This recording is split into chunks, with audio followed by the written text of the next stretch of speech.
The wait is finally over, and the Arken Age has begun. But can this new PSVR2 game live up to the hype? And the hype levels for this game are off the charts. Vitruvius, who was kind enough to give me a review copy of this game, made the awesome Shadow Legend, which is possibly one of the most VRAF games to date. So how does Arken Age hold up? Well, what if I told you that this game was the reason why you bought a PlayStation VR2? Allow me to explain. You see, this game was built from the ground up for PSVR2. This makes the PSVR2 version the most unique version out there because it utilizes all of the features of the headset. The game runs at 90 frames per second in performance mode and 60 frames per second reprojected in quality mode. It uses eye-tracked dynamic foveated rendering, and more on eye tracking later. It has custom adaptive trigger support and headset rumble, and every single weapon feels different to use. The game utilizes high dynamic range, and the graphics are crystal clear and super smooth, and is PlayStation Pro enhanced with a 15% resolution boost at 90 frames per second and a 25% resolution boost at 60 frames per second. The customizable options in this game should win an award. All VR games going forward should have these.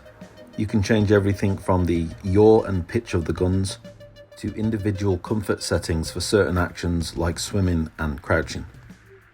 All of your grip options are here too. The eye tracking is used in fun, creative and innovative ways.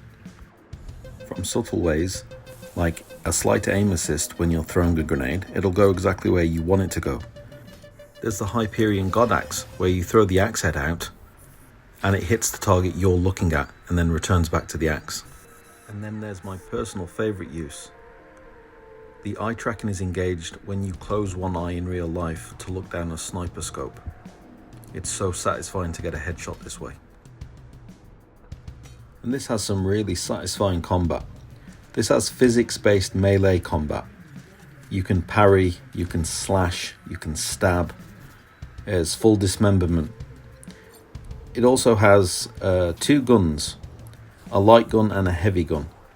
They can both be altered when you upgrade them. So the light gun can be a pistol or it can be upgraded to an SMG. The shotgun, which is the heavy gun, can be upgraded to make it more like a rifle. The melee weapon starts off as just a hilt, and you can add blades to turn it into swords, axes, daggers and maces. There are some more weapons, but I'll let you discover them yourselves. You can even put on custom paint jobs, which is really nice. So when you use melee, it's more like an arena fighter. When you use your guns, it's like a first-person shooter. And I'm also happy to report that there's stealth in this game. So if the enemies are blue, they can't see you. When the enemies turn like an amber colour, that means they're alerted and they will investigate, and when they're red, that means they're ready to attack. Most of the minor enemies can be one-shotted from behind if you're stealthy enough.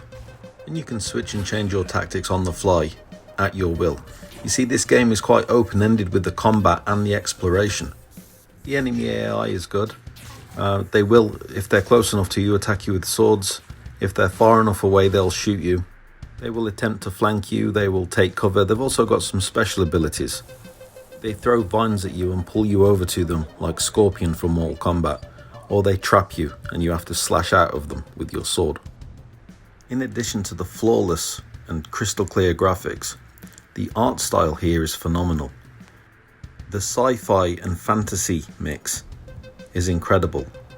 The world you inhabit here is called the Biochasm.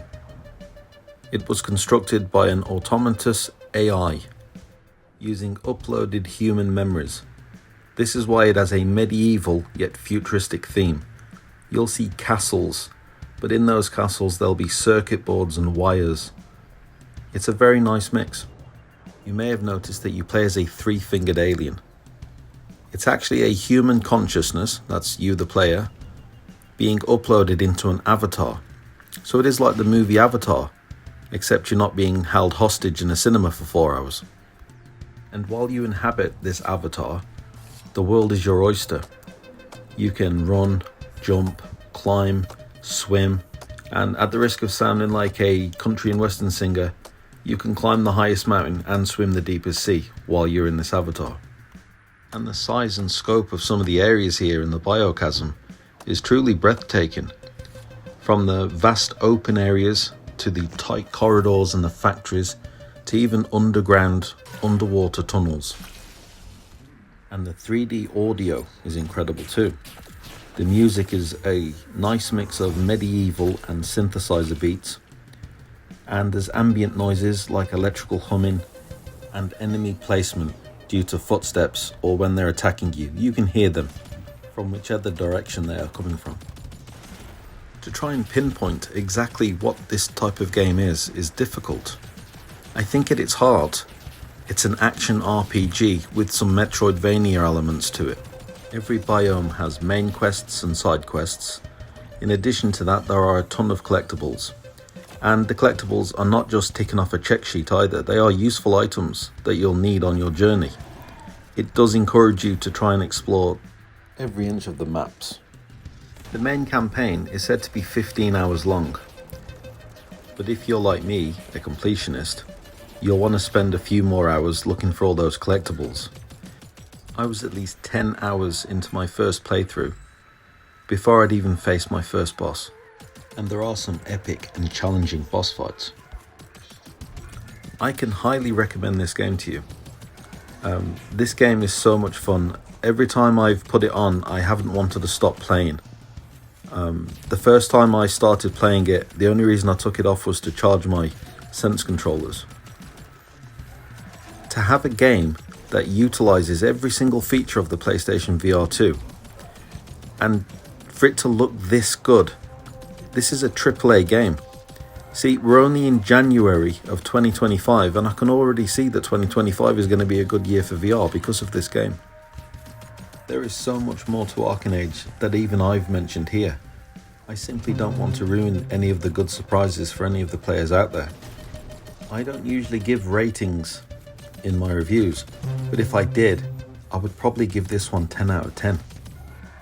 During my entire playthrough, I didn't experience any bugs or glitches, no game-breaking crashes. This is my kind of game, and this is VR done right.